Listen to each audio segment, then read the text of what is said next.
আচ্ছা, পানি খাওয়ার ক্ষেত্রে ফ্রিজের পানি খাইতে মজা লাগে কার কার? হাত উঁচু করেন। ফ্রিজের পানি। আচ্ছা শোনেন, স্টুডেন্ট যারা আছেন না, পানি কেমন তাপমাত্রার খাবেন এটারও ক্যালকুলেশন আছে। স্টুডেন্টের পানি খাইতে হবে আমাদের যে শরীরের তাপমাত্রা 37°C ঘরে ধরি, 36-37, এর থেকে 4 থেকে 8°C বেশি। তার মানে আপনি যে পানিটা খাবেন এইটা 40 থেকে 45 ডিগ্রি 50°C হলেও সমস্যা নেই। এই সব সময় কুসুম কুসুম গরম পানি।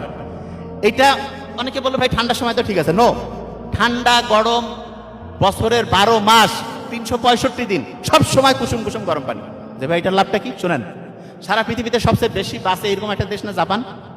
জাপানের লোক কিন্তু সবসময় কুসুম কুসুম গরম পানি খায়। আমরা কিন্তু এটা বুঝি না। কুসুম কুসুম গরম পানি। আপনি যদি ঠান্ডা পানি খান ওই পানিটাকে শরীর গরম করতে গিয়ে বহু খরচপাতি হয়ে যায় এবং শরীরের জন্য এটা খুব চাপ। শরীর ওইটা সবচেয়ে শরীরের জন্য ভালো যেটাতে সহজে শরীর হচ্ছে পুষ্টির জিনিসটা সহজে নিতে পারে। বুঝেন নাই? আচ্ছা, একজন টিচার আসি আপনার পড়াচ্ছে, কি পড়াইলো পড়াটা আপনি বুঝলেন না, এই টিচারের পড়া আপনার ভালো লাগবে নাকি বললো আপনার মাথায় ঢুকলো? কোন টিচার? প্রথম জন ভালো না পরের জন? পরের জন। আপনি যে আমাদের শরীরের কোষগুলোর যে পুষ্টি দরকার সেটা যদি সে সহজে পায় তাহলে এইটা তার জন্য ভালো, নাকি পুষ্টি পাইতে একেবারে সারা দিন রাত কাজ করে কষ্ট করে হ্যান ত্যান করে পাচ্ছে? কোনটা ভালো শরীরের জন্য? অল্পে যদি সে পুষ্টিকর উপাদানটা পেয়ে যায় তাহলে শরীর সবচেয়ে খুশি হয়।